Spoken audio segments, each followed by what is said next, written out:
जय हिंद फ्रेंड्स। तो जैसे चैनल पे हमने घटना चक्र, यूपी पीसीएस 1 के शॉर्ट नोट्स, ये सारा हमने स्टार्ट किया है। तो अब हम थोड़ा सा टेस्ट सीरीज़ भी करेंगे, जो कि टेस्ट सीरीज़ की अगर किसी को पीडीएफ चाहिए होगी तो वो कमेंट करेंगे। यहाँ पे हम स्टार्ट करेंगे मेक आईएएस का टेस्ट। मेक आईएएस का टेस्ट है तो बहुत ही अच्छा टेस्ट है। एक्सप्लेनेशन काफ़ी बेहद मतलब बहुत अच्छा दिया हुआ है। तो यहाँ पे क्वेश्चन भी दिया है, क्वेश्चन का फॉर्मेट बगल में ही है, तो इसलिए हम इसके टेस्ट को भी डिस्कस करेंगे। जैसे कि मेक आईएएस में मिनी टेस्ट में टेस्ट 13 से हमारा एनेसेंट हिस्ट्री स्टार्ट हुआ है। तो एनेसेंट हिस्ट्री के टेस्ट को हम पहले कवर करेंगे। उसमें कुल 5 टेस्ट हुए हैं मिनी टेस्ट में, तो हम इसको देखते हैं। जैसे पहला जो क्वेश्चन इसमें दिया हुआ है आद्य ऐतिहासिक काल के बारे में, जो पहला क्वेश्चन इसमें दिया है आद्य ऐतिहासिक काल के बारे में, इसमें क्वेश्चन था कि इस काल के अध्ययन हेतु केवल पुरातात्विक साक्ष्य उपलब्ध हैं। दूसरा कह रहा है कि सिंधु घाटी सभ्यता, जो सिंधु घाटी सभ्यता को इसी के अंतर्गत रखा जाता है। अब इसमें पूछा है कौन सा सही है, तो देखिए इसका तो आंसर सी हो जाएगा कि केवल 2 इसमें सही है। लेकिन 2 सही कैसे है इसको हम एक बार देखते हैं। कह रहा है कि प्रागैतिहासिक काल, जैसे कि इसमें दिया है प्रागैतिहासिक काल, प्रागैतिहासिक में इसमें सिर्फ दूसरा सही है, लेकिन पहला गलत है। जैसे कह रहा है इसमें क्वेश्चन कि इस काल के अध्ययन हेतु केवल पुरातात्विक साक्ष्य उपलब्ध हैं। तो अब हम पढ़ते हैं, ये जो केवल पुरातात्विक साक्ष्य हैं ये प्रागैतिहासिक काल के लिए हैं। ठीक है, मानव इतिहास का जो प्रारंभ है लगभग 3000 ईस्वी पूर्व तक था। इतिहास का वह भाग है जिसके अध्ययन हेतु केवल पुरातात्विक साक्ष्य मिले हैं, वो प्रागैतिहासिक काल है। लेकिन अगर हम आद्य ऐतिहासिक, जो कि क्वेश्चन में दिया है, आद्य ऐतिहासिक काल के बारे में देखेंगे तो इसका 3000 से लेके 600 ईस्वी पूर्व तक इसका है, और इसमें सिंधु वैदिक सभ्यता इसी काल से संबंधित है। और इसके अध्ययन हेतु पुरातात्विक एवं साहित्यिक दोनों प्रकार के साक्ष्य उपलब्ध हैं। और यहाँ पे परंतु यहाँ पे ना पुरातात्विक साक्ष्यों का ही उपयोग पाया जाता है और वैदिक साहित्य इसका अपवाद है। ऐतिहासिक काल को देखेंगे तो ये 600 ईस्वी पूर्व है। इस काल के अध्ययन हेतु पुरातात्विक साहित्यिक, देखिए पुरातात्विक साहित्यिक तो मिला है, साथ में विदेशी के वर्णन है, मतलब यहाँ पे तीनों प्रकार के साक्ष्य हैं। अतिरिक्त और इसमें दिया है, जैसे कि क्वेश्चन में भारत में पाषाणकालीन संस्कृति का जो अनुसंधान है सर्वप्रथम 1863 में रॉबर्ट ब्रूसफुट ने, जो कि भारत के प्रागैतिहासिक के पिता कहे जाते हैं, इन्होंने मद्रास के निकट पल्लवरम नामक स्थान पर पूरा पाषाण काल के एक हस्त कुठार की खोज की। वहीं 19वीं सदी के अंत तक मद्रास, वर्तमान में चेन्नई, बम्बई, वर्तमान मुंबई, मध्य प्रदेश, ओडिशा, बिहार, उत्तर प्रदेश, ठीक है, और के स्थलों तथा मैसूर, हैदराबाद, रीवा, तलचर आदि में से भी प्रागैतिहासिक जो संस्कृति है उसके अनेक स्थल प्रकाश में हैं। 1935 में डी टेरा एवं पैटरसन के निर्देशन में येल कैम्ब्रिज अभियान दल ने शिवालिक को पोतवार के पठारी भाग को सर्वेक्षण किया और वहाँ कई मतलब पूरा पाषाणकालीन उपकरण प्राप्त किए। तो ये देखिए पहले क्वेश्चन का इतना अच्छा मतलब एक्सप्लेनेशन दिया हुआ है। अब हम यहाँ पे दूसरा क्वेश्चन पढ़ते हैं। कह रहा है कि आरंभिक मानव के इतिहास को पाषाण युग के नाम से जाना जाता है, मतलब जो आरंभिक मानव का इतिहास था वो पाषाण युग के नाम से जाना जाता है। और आरंभिक मानव ने औजार, हथियार, आश्रय पाषाणों से ही प्राप्त किए हैं। इसमें क्या सही है, तो इसमें दोनों सही है। मानव सभ्यता के विकास में पाषाणों का महत्व जो है बहुत है। पाषाण ने मानव के ने भोजन संग्रहित किया, पाषाण से आवास बनाया, कला सीखी, आविष्कार किया, प्राचीनतम कलाकृतियाँ पाषाणों पर उत्कीर्ण की, पाषाणों से ही आविष्कारों की ऊर्जा अग्नि प्राप्त हुई। ठीक है, और समस्त औजार, हथियार, आश्रय मानव ने पाषाणों से ही प्राप्त किया। इसी से आरंभिक मानव के इतिहास को पाषाण युग के नाम से जाना जाता है। जो पृथ्वी की उत्पत्ति है लगभग 4.54 अरब वर्ष प्राचीन मानी जाती है, जिसमें कि जीवन की उत्पत्ति बहुत बाद में मानी जाती है। मानव की उत्पत्ति इस पृथ्वी पर लगभग 2.8 मिलियन वर्ष मानी जाती है। ज्ञानी मानव जो कि होमो सैपियंस का प्रवेश इस धरती पर आज से लगभग 3.5 लाख वर्ष पूर्व हुआ है। आदिकाल, प्रागैतिहासिक काल को वैज्ञानिक शब्दावली में प्लाइस्टोसीन, अत्यंत नूतन युग कहा गया है। मतलब जो आदि काल है उसको प्रागैतिहासिक काल को क्या कहा गया है, तो अत्यंत नूतन युग कहा गया है। अब हमारा नेक्स्ट जो क्वेश्चन है वो है थर्ड। पूर्व, देखिए यहाँ क्वेश्चन दिया हुआ है कि पूर्व पाषाण युग में मानव की जीविका का मुख्य आधार शिकार था। क्या ये सही है? आग का आविष्कार मध्य पाषाण काल में हुआ था। पहिए का आविष्कार नव पाषाण काल में हुआ था। मनुष्य में स्थायी निवास की प्रवृत्ति पूरा पाषाण काल में जागृत हुई है। क्या इसमें सही है? उपयुक्त में कितने कथन सही हैं? तो देखते हैं हम यहाँ पे। जो पूर्व पाषाण युग में मानव की जीविका का मुख्य आधार शिकार था। पहला तो सही है। आग का आविष्कार जो है यहाँ मध्य पाषाण दे रहा है, जबकि क्या है? पूरा पाषाण काल है। पहिए का आविष्कार सही है, नव पाषाण काल में हुआ था। फिर है कि जो अस्थाई निवास होता है ना, उसकी प्रकृति जो है वो पूरा पाषाण काल से नहीं, नव पाषाण काल से जागृत हुई है। इसी में कुत्ते को पहली बार पालतू बनाया गया था। कृषि के लिए अपनाई गई पहली जो प्राचीन फसल थी, सबसे प्राचीन, वो गेहूँ थी पहली फसल, एवं जौ थी। मनुष्य ने सर्वप्रथम तांबा धातु का प्रयोग किया, जिसके द्वारा बनाया गया प्रथम जो औजार था वह कुल्हाड़ी था, और ये पहली बार पाया गया था अतिरंपकम से। पाषाण युग के कालांतर में अगर हम देखें तो क्रमिक रूप से मानव जीवन व्यवस्थित होने लगा। इस आधार पर पाषाण युग को 3 भागों में विभाजित किया जाता है। पूरा पाषाण काल जो कि 5 लाख से 8000 ईस्वी पूर्व, डेट भी आगे पूछेगा इसलिए ये डेट इंपॉर्टेंट है। मध्य पाषाण काल जो कि 8000 से 4000 ईस्वी पूर्व। नव पाषाण काल जो कि 4000 से 1800 ईस्वी पूर्व, डेट इंपॉर्टेंट है। अब हम पढ़ेंगे कोल्डी हवा के संदर्भ में दिया है कि यह भारत कि मध्य प्रदेश में एक पुरातात्विक स्थल है। क्या ये सही है? तो गलत है, क्योंकि कोल्डी हवा देखिए उत्तर प्रदेश में एक पुरातात्विक स्थल है, और यह ग्राम जो है वो देवघाट के पास बेलन नदी घाटियों में स्थित है। यहाँ से जो है मध्य पाषाण काल के मानवों का पहला शारीरिक अस्थिपंजर मिला है। तो क्या ये सही है? तो हाँ सही है, क्योंकि देखिए यहाँ से क्या है, मध्य पाषाण काल के मानवों का पहला शारीरिक अस्थिपंजर मिला है, ये भी सही है। यहाँ से नव पाषाण काल के सभी के साथ साथ ताम्र तथा लौहकालीन संस्कृति के अवशेष भी मिले हैं। मतलब नव पाषाण काल के साथ साथ, मतलब इसको भी हम देख लेते हैं, क्या ये सही है? तो हाँ ये भी सही है। देखिए यहाँ से क्या है ना, नव पाषाण काल के साथ साथ ताम्र में और लोहकालीन संस्कृति के भी अवशेष मिले हैं। तो मतलब यहाँ हमारा दूसरा और तीसरा जो है वो सही है, पहला गलत है। जो कोल्डी हवा है वो पुरातात्विक को चावल और कुछ खंडित हड्डियों के प्रमाण मिले हैं। कोल्डी हवा में पुरातत्वविदों को चावल कुछ हड्डियों के प्रमाण मिले हैं। कोल्डी हवा को 3 रेडियो कार्बन तिथियों जैसे कि लगभग 6500 ईसा पूर्व में पाए जाने वाले चावल की घरेलू किस्म के लिए शुरुआती प्रमाण प्रदान करते हैं, जो इस दुनिया की किसी भी हिस्से में चावल का सबसे पुराना प्रमाण है। मतलब कोल्डी हवा जो कि उत्तर प्रदेश में है। अन्य स्थानों में प्राप्त खेती में देखेंगे गेहूँ, बाजरा आदि फसलें भी शामिल थी, लेकिन जबकि कोल्डी हवा ही एकमात्र था कि यहाँ का उत्खनन स्थल चावल के साक्ष्य प्राप्त हुए हैं। बाकी तो हमने देख ही लिया। और कोल्डी हवा जो है भारतीय उपमहाद्वीप के अन्य नवपाषाण स्थलों जैसे कि मेहरगढ़, चिरांद, बुर्जहोम से भिन्न है, क्योंकि यहाँ के चावल के साथ साथ गेहूँ भी पाया जाता है। और यहाँ पे दिया है कि पल्लवरम नामक स्थान था जहाँ से प्रथम भारतीय पुरा पाषाण संस्कृति की खोज हुई थी। क्या? तो पल्लवरम। और भारत में मनुष्य संबंधी अगर पहला प्रमाण देखें तो नर्मदा घाटी में मिला है। 5वां नंबर क्वेश्चन है, दिया है पुरातात्विक स्थल और उसका मिलान करना था। तो इसमें क्या सही है? तो देखिए बागौर का संबंध राजस्थान से है, लंगनाज का संबंध है गुजरात से, और सराय नाहर है, चौपानी मांडो है, महदाहा है, वो दमदमा। तो यहाँ तो दमदमा दिया है, लेकिन बाय द वे अगर सराय नाहर दे, चौपानी मांडो दे या फिर महदाहा दे, सबका संबंध उत्तर प्रदेश से है। वहीं आदमगढ़ और भीमबेटका का मध्य प्रदेश में है। अब यहाँ पे हम देखते हैं कि जैसे भारत में पूर्व प्रस्तर युग के अधिकांश औजार स्फटिक पत्थर के बने हैं। रॉबर्ट ब्रूसफुट पहले व्यक्ति थे जिन्होंने 1863 ईस्वी में भारत में पूरा पाषाण कालीन औजारों की खोज की।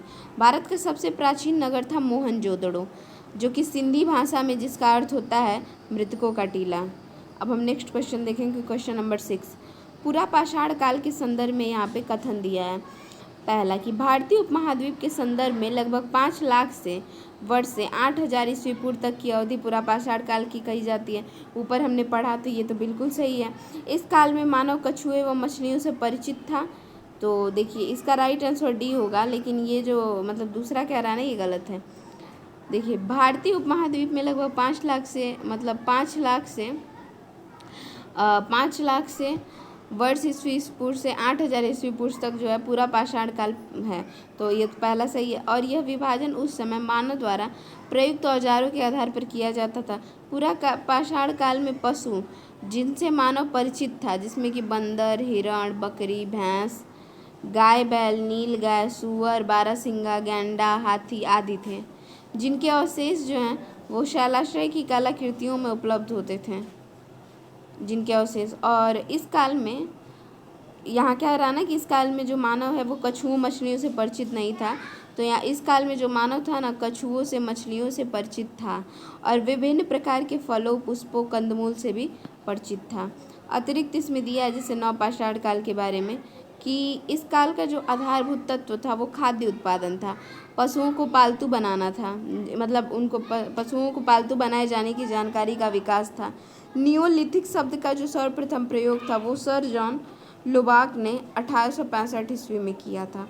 नवपाषाण काल की अग्रलिखित महत्वपूर्ण विशेषताएं जो हैं वो हैं कृषि कार्य का प्रारंभ, पशुपालन का विकास, पत्थर के औजारों का घर्षित एवं पॉलिशदार और उपकरणों का निर्माण तथा ग्राम समुदाय का प्रारंभ। विश्वस्तरीय संदर्भ में अगर हम देखें नवपाषाण युग की शुरुआत तो है 9000 ईस्वी पूर्व में मानी जाती है, परंतु अगर भारतीय महाद्वीप के संदर्भ में देखें तो बलूचिस्तान के मेहरगढ़ से कृषि का जो प्रारंभिक साक्ष्य मिला है यहाँ 7000 ईस्वी पूर्व पुराना है। तो एक क्वेश्चन का एक्सप्लेनेशन देख रहे हैं, इससे कितना क्वेश्चन बन सकता है, इसलिए बहुत ही इंपॉर्टेंट है मेक IAS का टेस्ट। अब हम देखेंगे क्वेश्चन नंबर 7। यहाँ भी दिया है कि स्थल दिया है, पूरा पाषाण के स्थल दिया है और उसका मतलब राज्य मतलब दिया है। अतिरंपकम ये किस राज्य से संबंधित है, तो ये जो है ये तमिलनाडु से है। और वहीं हुंसगी बैचबल घाटी ये कर्नाटक से है। ज्वालापुरम जो है वो आंध्र प्रदेश से है। ईशमपुर भी कर्नाटक होगा, यहाँ महाराष्ट्र दिया है ये क्वेश्चन, इसलिए मुझे मेरा भी गलत हो गया था। सबसे आदिम व्यक्ति को पूरा पाषाणकालीन मानव कहा गया है। भारत में अधिकतर अवशेष चमकीले पत्थर के निर्मित, इसी कारण इन मानव को पूरा पाषाणकालीन में जो मानव थे चमकीले पत्थर के मानव कहा गया था। पूरा पाषाणकालीन मानव ने अग्नि जलाना सीख लिया, मतलब अग्नि की खोज। कर्नूल जिले की गुफाओं में अग्नि के चिन्ह मिले हैं। अग्नि के चिन्ह कहाँ मिले हैं तो इम्पोर्टेंट है, कर्नूल जिले की गुफाओं में। नर्मदा नदी का जो क्षेत्र है या फिर विंध्य पर्वतमाला है जो, यहाँ से पूरा पाषाणकालीन बस्तियों के अवशेष मिले हैं, जिन्हें भीमबेटका मध्य प्रदेश में प्रसिद्ध है। विंध्य से दक्षिण, मतलब विंध्य से लेकर दक्षिण तक, जैसे कि ताप्ती, गोदावरी, भीमा, कृष्णा नदियों के किनारे पूरा पाषाणकालीन के अनेक स्थल मिले हैं। अब अनेक स्थल में क्या क्या है, जैसे नवासा है, कोरेगांव है, शिकारपुर आदि स्थित है। तो ये याद रखना है कि ये विंध्य से लेकर दक्षिण की तरफ के ही हैं, नवासा, कोरेगांव, शिकारपुर। नवासा तो महाराष्ट्र है, कोरेगांव, शिकारपुर आदि स्थित है। सुदूर दक्षिण में कृष्णा की सहायक नदियों के तट पर कृष्णा की पूरा पाषाण के अनेक बस्तियां अवशेष मिले हैं, जिसमें कि बागलकोट है, पैनियार है, गुड़ियम है, प्रमुख है। बिहार में अगर हम देखें तो बिहार में रासे नदी के तट पर, सिंहभूमि, बंगाल में दामोदर तथा स्वर्णरेखा नदियों के तट पर पूरा पाषाण कालीन जो है अवशेष मिले हैं। नेक्स्ट हम 8वां क्वेश्चन देखते हैं। दिया है प्रमुख पुरातात्विक स्थल। क्वेश्चन नंबर 8 ये कह रहा है कि जो प्रमुख पुरातात्विक स्थल हैं और उसकी सूची दी गई है। जैसे बागौर से क्या प्राप्त हुआ था, तो बागौर से ना पशुपालन का प्रथम साक्ष्य मिला था। चिरांद से तो हड्डी के औजार मिले थे। हस्तिनापुर था तो यहाँ से जंगली गन्ना और चावल और कांच की चूड़ियाँ हस्तिनापुर दिखा रहा है इसमें, ठीक है। अब मध्य पाषाण काल जो था वो लगभग 8000 से लेकर 4000 ईस्वी पूर्व। मध्य पाषाण काल को मध्य पाषाण काल कहते हैं। इस काल में जो है पत्थर के औजार बहुत छोटे माइक्रोलिथिक्स होते थे।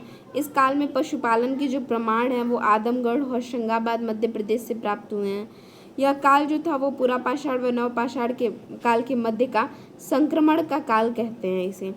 इस काल का जो हिमयुग पूरी तरह से समाप्त हो चुका था और जलवायु जो है वो गर्म और आर्द्र हो चुकी थी, जिसका प्रभाव पशु पक्षी व मानव समूह पर पड़ा था। तो ये इसमें जो हमारा राइट क्वेश्चन आप देख सकते हैं आप, इसमें कौन सा सही होगा, तो ए हो जाएगा। इसमें जो राइट आंसर हो जाएगा वो ए हो जाएगा। नेक्स्ट क्वेश्चन हम देखते हैं यहाँ पे, निम्नलिखित में से किस काल को HD संकलिया ने फलक संस्कृति की संज्ञा दी थी। किस काल को अब फलक संस्कृति की संज्ञा दी थी, तो यहाँ पे हो जाएगा मध्य पूरा पाषाण काल को।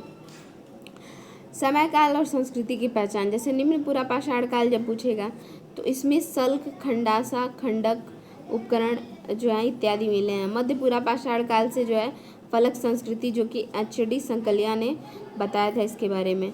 उच्च पूरा पाषाण जो काल था उसमें अस्थि, खुरचनी एवं तक्षणी संस्कृति।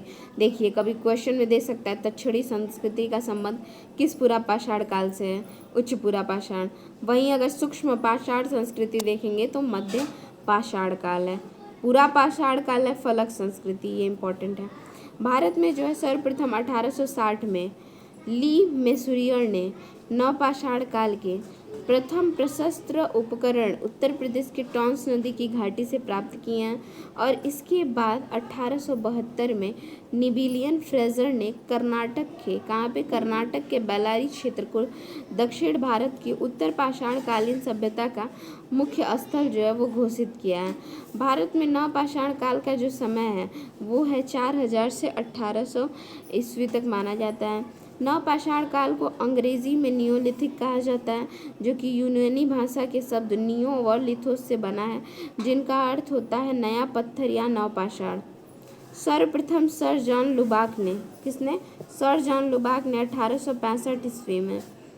1865 ईस्वी में अपनी पत्रिका थी इनकी प्री हिस्टोरिका टाइम्स में इस शब्द का प्रयोग किया। बाद में गॉर्डन चाइल्ड ने नवपाषाण संस्कृति को आत्मनिर्भर खाद्य उत्पादक अर्थव्यवस्था के रूप में परिभाषित किया, नवपाषाण संस्कृति नाम दिया। उसके बाद हम देखेंगे क्वेश्चन नंबर 10। निम्नलिखित युग्मों पर विचार कीजिए। पुरातात्विक स्थल और प्राप्त साक्ष्य हैं।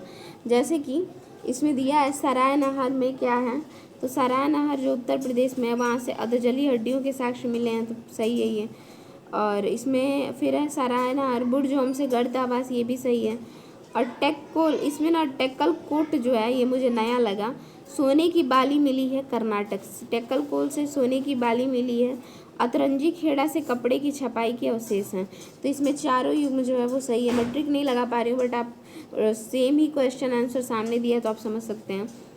और यहाँ पे है कि अतिरिक्त ज्ञान में जैसे कि राजस्थान है, दक्षिणी उत्तर प्रदेश, मध्य भारत, पूर्वी भारत, दक्षिण भारत, कृष्णा नदी के जो दक्षिण क्षेत्र हैं अर्थात राजस्थान से मेघालय तक के, व उत्तर प्रदेश से लेकर सुदूर दक्षिण तक प्राप्त हुए हैं। उसमें राजस्थान का जो बागौर है, भिलवाड़ा या तिलवार, मध्य प्रदेश में आदमगढ़ है, उत्तर प्रदेश बेलन घाटी, सरायनहर, महदहा। अब देखिए यहाँ पे जो है ना थोड़ा सा इम्पोर्टेंट हम लोग के लिए ये है, बागौर तो सबको पता है राजस्थान में, लेकिन एक और क्षेत्र है तिलवार, तो थोड़ा इम्पोर्टेंट है, नया नाम है। उत्तर प्रदेश बेलन घाटी, सरायनहर पता ही है। गुजरात में लंगनाज, ये मुझे नहीं पता था, गुजरात लंगनाज बलसाना। तमिलनाडु में टेरी समूह, तमिलनाडु में क्या है, टेरी समूह। और ये भी इम्पोर्टेंट है, टेक्कल कोट कर्नाटक में सोने की बाली मिली है, अतरंजी खेड़ा उत्तर प्रदेश में कपड़े की छपाई के अवशेष मिले, इसलिए चारों युग्म जो है हमारे सही हैं। अब नेक्स्ट क्वेश्चन, अब यहाँ पे देखिए पश्चिम बंगाल, ये तो पता था ना, पश्चिम बंगाल वीरभानपुर है। दक्षिण भारत में संगनगल और रेणीकुंडा और तिन्नवेली। पूर्वी भारत में है मयूरभंज, सुंदरगढ़ और सेबालगिरी, ये इम्पोर्टेंट था। फिर हम देखेंगे क्वेश्चन नंबर 11। इस संस्कृति का कालखंड जो है वो 1400 से लेकर 700 ईस्वी पूर्व के मध्य माना जाता है, और यह संस्कृति ग्रामीण थी। यद्यपि इसकी अनेक बस्तियां जो हैं तथा यथा दैमाबाद और इनाम गांव में नगरीकरण की प्रक्रिया प्रारंभ हो गई थी। और उपयुक्त वर्णित संस्कृति है किसके लिए कहा गया, जॉर्वे संस्कृति। कालखंड इसका 1400 से 700 ईस्वी पूर्व तक मध्य माना जाता है। संस्कृति ही ग्रामीण थी इसकी, अनेक बस्तियां हैं, दायमाबाद और इनाम गांव। तो हम यहाँ से स्टार्ट करते हैं कि जॉर्वे संस्कृति का जो कालखंड था वो कब से था। एक बार हम फिर से पढ़ते हैं इसको। तो देखिए इसका जो कालक्रम था ना वो 1400 से लेकर 700 इसका था 1400 से लेकर 700 ईस्वी पूर्व तक था, मध्य माना जाता है। यह संस्कृति ग्रामीण थी और अनेक जो बस्तियां हैं, इसमें ये हुआ था कि जो अनेक बस्तियां मतलब जो यथा दैमाबाद और इनाम गांव में नगरीकरण की प्रक्रिया प्रारंभ हो गई थी। इसमें वृहद स्थल दैमाबाद था और यहाँ एक 5 कमरों वाला मकान और काले रंग के मृदभांड प्राप्त हुए थे जॉर्वे संस्कृति से। अन्य हम देख लेंगे कि जैसे मालवा संस्कृति में क्या विशेष था। तो पहले तो हमको सबसे ज़रूरी है कालखंड, जो कि इसका जो कालखंड था वो 1700 से लेकर 1200 ईस्वी पूर्व के मध्य दिया था। इस संस्कृति में ना मृदभांड ताम्र पाषाणिक संस्कृति के उत्कृष्टतम मृदांड माने जाते हैं। आहार संस्कृति का जो कालखंड था वो 2100 से लेकर 1800 ईस्वी पूर्व के मध्य माना जाता है और इस संस्कृति का जो प्राचीनतम नाम था वो ताम्रवती था। स्थानीय केंद्र इसमें गिलुंद था, ठीक है। यहाँ के लोग जो थे वो पत्थरों के घरों में रहते थे। कहाँ? पत्थरों के घरों में रहते थे और यह बनास घाटी में स्थित था। यहाँ तांबे से निर्मित कई उपकरण प्राप्त हुए हैं। काथा संस्कृति, इस संस्कृति का जो कालखंड था वो 2100 से 1800 ईस्वी पूर्व के मध्य में माना जाता है। यहाँ से स्टेटाइट और कॉर्नेलियन जैसे कीमती पत्थरों के हार मिले हैं। कहाँ पे? तो काथा संस्कृति में। नेक्स्ट हमारा क्वेश्चन है 12। इस प्रकार की समाधियों के शव को गाड़ कर इसके ऊपर एक बड़ा सा स्तंभाकार स्मारक पत्थर लगा दिया जाता था। उस स्थान को समाधि का संकेत दिया जाता था। क्या इसमें सही होगा? मैनहरी के बारे में कह रहा है। बाकी भी हम देखते हैं क्या है। जैसे कि भारत में 4 प्रकार के महापाषाणकालीन कब्रगाह देखे जाते थे। जैसे मतलब कब्रगाह जो था ना 4 प्रकार के। एक था संगोरा वृत्त। संगोरा वृत्त में क्या होता था कि इसमें सबसे पहले ना जो शव होता था, शव को ना एक लोहे के औजार जैसे मनिका पात्र या कलश और पालतू जानवरों की हड्डियों के साथ, शव को मनिका और कलश और मतलब पालतू जो जानवर होते थे उनकी हड्डियों के साथ दफना दिया जाता था। तत्पश्चात समाधि के चारों ओर जो मतलब जो शव होता था ना उसके चारों ओर गोल पत्थरों को जड़ दिया जाता था। गोल पत्थरों को जड़ दिया जाता था। इस प्रकार एक संगोरा वृत्त का निर्माण होता था। नया कुंड बोरगांव जो महाराष्ट्र और चिंगलपेट तमिलनाडु में मिलता है। मतलब अगर हम इसका साक्ष्य देखेंगे तो कुंड बोरगांव महाराष्ट्र में और चिंगलपेट तमिलनाडु में इसका साक्ष्य मिलता है संगोरा वृत्त का। ताबूत क्या होती थी कि यह भी एक अंत्येष्टि की विधि होती थी। जो ताबूत होती थी ये भी एक जो अंत्येष्टि की विधि होती थी। इसमें सबसे पहले शव को दफना कर चारों ओर छोटे छोटे पत्थरों के खंभों को घेर दिया जाता था। मतलब पहले क्या करते थे कि शव को दफना देते थे, उसके चारों ओर छोटे छोटे पत्थरों के खंभे लगा दिए जाते थे और इन खंभों के ऊपर एक बहुत बड़ी सी पत्थर की सिल्ली रखकर समाधि पे छाया छत्र जैसी, मतलब समाधि पे ना जैसे कि एक छाया मतलब जैसे ढक दिया जाता था, छाया छत्र जैसी आकृति बना दी जाती थी। इस प्रकार की जो महापाषाणकालीन युगीन समाधियाँ थी वो उत्तर प्रदेश के बांदा व मिर्ज़ापुर जिलों में मिलती हैं। मतलब ताबूत का अगर हम देखेंगे साक्ष्य कहाँ से मिला है तो उत्तर प्रदेश के बांदा और मिर्ज़ापुर जिले में मिला है। वो संगोर वृत्त का तो कुंड बोरगांव महाराष्ट्र और चिंगलपेट तमिलनाडु में। मैनहरी क्या होता था ना कि इसमें शव को गाड़ कर ऊपर एक बड़ा सा स्तंभ जो स्तंभाकार स्मारक पत्थर लगा दिया जाता था और उस स्थान पर समाधि होने का संकेत दिया जाता था कि मतलब एक स्मारक टाइप में बना कि वहाँ पे समाधि है। और इस प्रकार की जो स्मारक समाधियाँ हैं वो कर्नाटक के मस्की व एवं गुलबर्गा क्षेत्रों में मिलती है। महापाषाण जो स्तंभ है इसका क्या था? इस प्रकार की समाधियों का जो निर्माण था वो सबसे पहले पत्थर की पट्टियों से घिरे हुए, मतलब पत्थर की पट्टियाँ थी उससे घिरे हुए चबूतरे जैसा स्थान था और इस पे 100 एक पत्थर की सिल्ली, पहले एक सिल्ली रखी जाती थी पत्थर की और उसी पे 100 को रख दिया जाता था और फिर 100 के चारों कोनों के इस मतलब स्थित पे खंभों पर एक और पत्थर की पट्टी स्थित कर दी जाती थी और मतलब ऊपर से ऐसा लगता था ना कि मेज का आकार आभास देता था। भाई नीचे भी 100 है, ऊपर से ऐसे चारों खंभे मतलब चारों कोनों में खंभे हैं, ऊपर से एक और पत्थर डाल दिया जाता, मेज के आकार का लगता था और इस प्रकार की जो समाधि थी इसको तंब कहा जाता था और ये महापाषाण तंब और इसका अर्थ ये होता था ना कि पत्थर का मेज। इस प्रकार की समाधियां हैं कर्नाटक, ब्रह्मगिरी और तमिलनाडु के चिंगलपेट से नामक स्थान प्रायः देखी जाती हैं। इसी में आगे दिया हुआ है जैसे कि जो महापाषाणकालीन संस्कृति का संबंध आवास स्थल एवं कब्रगाह दोनों जो है प्रचुर संख्या में मिले हैं और आवास स्थल जो है दक्षिण भारत के निम्नलिखित क्षेत्र से प्राप्त होता है। जैसे कि उसमें कर्नाटक में ब्रह्मगिरी था, मास्की था, पिक्की हल था, संगनकल्लू था, होलेंगंती, हल्लर, टी नरसीपुर, आंध्र प्रदेश, नागार्जुनकोंड, केसरपल्ली, सवरम तमिलनाडु में, पयमपल्ली, कुन्नुर्तूर, पलपुर और तथा उरयूर। मृतक की आवश्यकता की सामग्री को भी इनके कब्र के साथ दफनाया जाता था और ये ऐसे 2 स्थल मिले हैं जैसा कि यथा हल्लूर पिक्किल हल से लोहे के साक्ष्य कब्रों से मिला है जिसमें कि देसी व विदेशी संस्कृति का मिश्रण है। चित्रकारी में घोड़े भी है, अतः इनका संबंध मध्य एशिया में रहा होगा और दक्षिण भारत में उस समय घोड़े नहीं थे।